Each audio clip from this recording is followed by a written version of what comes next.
दोस्तों, जय माता दी। आज हम बात करने वाले हैं बुध महाराज की कन्या राशि के जातकों को कैसे करना चाहिए अपने कर्म भाव को सक्रिय, कर्मास एक्टिवेशन। तो एक मजे की बात देखिए, बुध राशि के जातकों, ये भी बुध है और ये भी बुध है। और बुध राशि के जातक जो होते हैं ना, वो बुद्धिमान तो होते ही होते। भगवान गणेश की कृपा इनके ऊपर रहती है और आप गणपति जी की आराधना करो तो आप अपनी जिंदगी में अच्छी प्रगति कर सकते हो। और जो ग्रह आपकी कुंडली में कुछ गलत जगह पे हैं या गलत नक्षत्रों में हैं, वो भी शुभ हो जाएंगे गणपति जी की आराधना करने से। जब कर्म भाव को हम सक्रिय करते हैं तो इच्छा पूर्ति सक्रिय होती है। जब हम कर्म भाव को सक्रिय करते हैं तो हमारा बैंक बैलेंस बढ़ता है, जमा पूंजी सक्रिय होती है। और जब हम कर्म भाव को सक्रिय करते हैं तो सेवा से धन की प्राप्ति होती है। और जब हमारा कर्म भाव एक्टिवेट होता है तो व्यापार और साझेदारी और पारिवारिक जीवन में सुख और समृद्धि आती है। अब कर्म भाव को हम कैसे सक्रिय करें?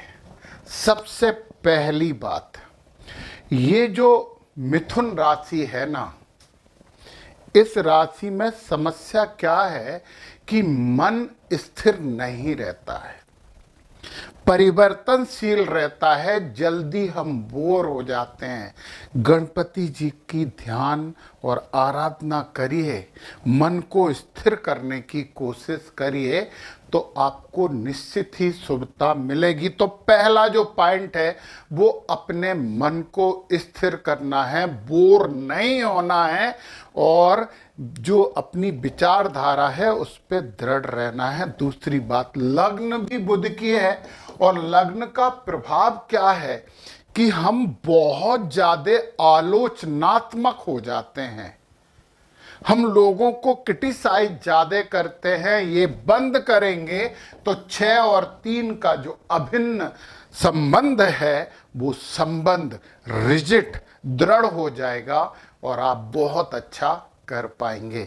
तो गणपति जी की आराधना, गणपति जी की पूजा, जिद को छोड़ना है, क्रिटिसाइज किसी को करने से बचना है, मन का जो भटकन होता है, जल्दी बोर होने की प्रवृत्ति है, उस प्रवृत्ति से बचना है। तो फिर जो कन्या लग्न के जातक हैं वो कभी शिकायत नहीं करेंगे। अब एक महत्वपूर्ण बात यह है कि आपकी इच्छा पूर्ति कर्क राशि, यहां पर राशि करके, मैं ग्रहों की बाद में बात करूंगा, अभी जरा राशियों की बात सुन लीजिए। कर्क राशि इच्छा पूर्ति करेगी। कर्क राशि में की भी सेंट्रल टेंडेंसी क्या है? Mood swing. मूड स्विंग से तो बचना होगा। तो गणपति जी की आराधना कर रहे हैं, उनके साथ भोले बाबा, उनके पिताश्री की भी आराधना शुरू कर दें, इच्छा पूर्ति जरूर होगी। फिर ये है शुक्र महाराज की राशि।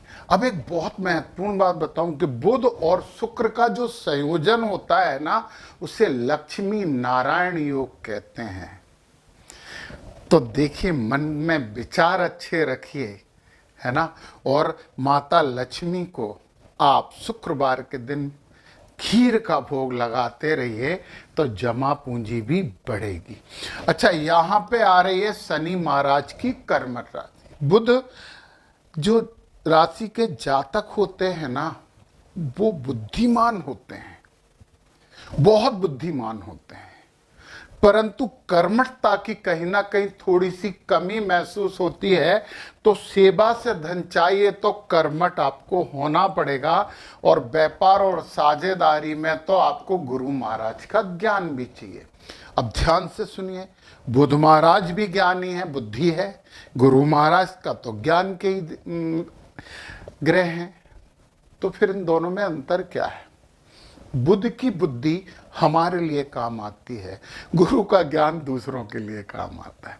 परंतु यदि ये संयोजन हो जाए कि हम बुद्धि से अपना भी भला करें और दूसरों का भी भला करें, तो बुध और गुरु मिलके बहुत अच्छा आपकी जिंदगी में प्रभाव डाल सकते हैं।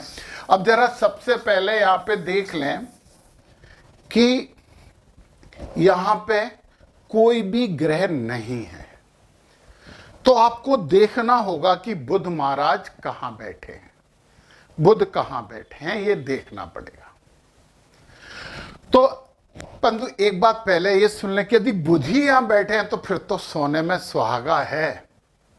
व्यापार कोई सा भी करें सफल होंगे। मीडिया, लेखन, communication, IT, telecom, programming, accounting, book keeping, जितने भी फाइनेंस से रिलेटेड काम है, सब में फायदा होने वाला है। यदि आपके बुध महाराज यहां बैठ गए, जब 11वें भाव में बुध महाराज बैठते हैं तो सामाजिक भाव है, ये इच्छा पूर्ति है, समाज से जुड़िए, है ना। Marketing, networking, NGO, club, share market में भी बहुत अच्छा कर सकते हो, व्यापार कर सकते हो, सामाजिक संस्थाएं चलाइए, मीडिया वगैरह वगैरह बहुत से काम है करने के लिए। बुध महाराज यदि यहाँ पे बैठ गए 12वें भाव में, 12वां भाव विदेश से जुड़ा हुआ है, अध्यात्म से जुड़ा हुआ है, योग से जुड़ा हुआ, हॉस्पिटल से जुड़ा हुआ, हॉस्पिटल से रिलेटेड काम करिए, विदेश से किसी कंपनी से जुड़ जाइए या विदेश में काम करेंगे तो बड़ा फायदा होगा। और लग्न में बुध आ गए तो सौग्रही बुध हो गए ना, यहाँ पे व्यक्तित्व पे आधारित जितने भी काम है, पर्सनालिटी के दम पे पूरे काम आप कर सकते हो, स्वतंत्र व्यवसाय कर सकते हो, आप ट्रेनर भी बन सकते हो, मोटिवेशनल स्पीकर बन सकते हो। यदि बुध महाराज यहाँ आ गए तो फिर आपके आनंद है, ये तो लक्ष्मी नारायण योग बन गया है। और परिवार से, कुटुंब से जुड़िए, वाणी से रिलेटेड जितने भी काम है, गायन वादन वगैरह वगैरह भी आप कर सकते हो, उसमें टेक्नोलॉजी जरूर यूज करिए।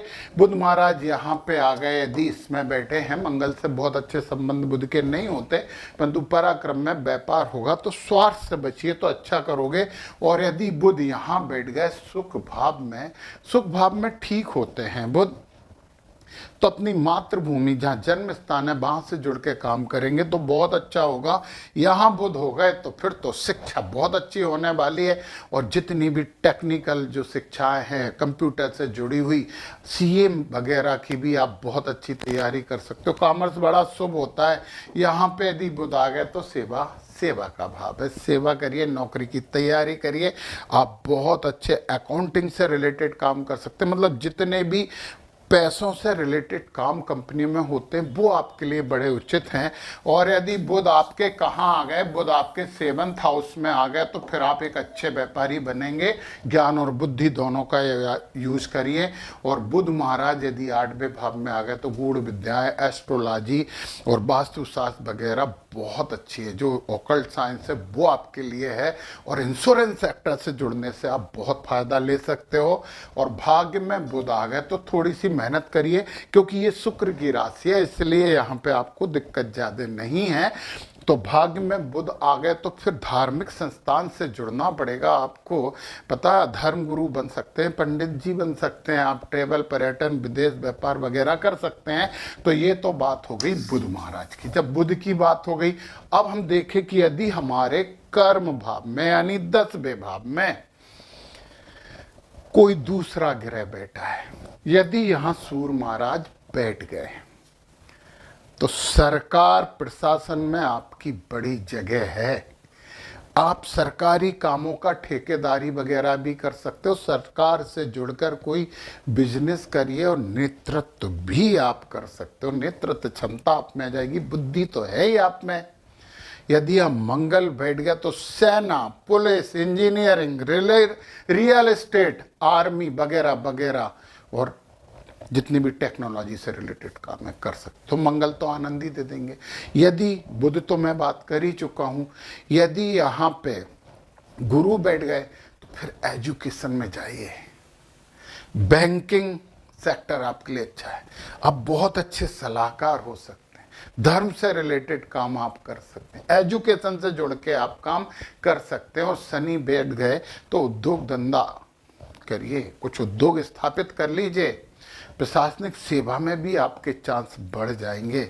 और शुक्र बैठ गए तो फिर आपको कला, फैशन, मनोरंजन, डिजाइनिंग, बुद्धिमान तो हुई आप, और यहाँ पे बुध की राशि में शुक्र बैठ गए हैं तो फिर फिल्म इंडस्ट्री भी पूरी की पूरी आपके लिए खुल गई, जितने भी लग्जरी चीज़ें सब आपके लिए खुल गए हैं, तो कितना अच्छा रहेगा। और राहु बैठ गए तो इलेक्ट्रॉनिक्स से जुड़ जाइए, मीडिया से जुड़ जाइए, एडवर्टाइजिंग एजेंसी आपकी बहुत अच्छी चलेगी, शेयर बाजार चलेगा, आप नेटवर्क मार्केटिंग में आ सकते हो, साइबर सिक्योरिटी में आपके लिए बहुत अच्छे काम हो सकते हैं। और केतु जुड़ गए, यहाँ पे केतु आ गए, ज्योतिष का काम शुरू कर दीजिए, डिटेक्शन शो मत करिए, किसी से भी पलायन करने की प्रवृत्ति हटा दीजिए, साधना करिए, वैज्ञानिक बन सकते हैं, खुफिया विभाग में जा सकते हैं, आध्यात्मिक गुरु बन सकते हैं, साधु भी बन सकते हैं, परंतु परोपकारी संस्थान भी आपके लिए बहुत अच्छे हैं। कंप्यूटर प्रोग्रामिंग में काम करिए, साइबर एनालिसिस करिए, और वैकल्पिक चिकित्सा में भी आपके लिए बहुत अच्छे योग होते हैं। बुद्धिमान बुध की राशि के जातक हो तो अच्छा कीजिए और जिंदगी में शुभता प्राप्त कीजिए। जय माता दी।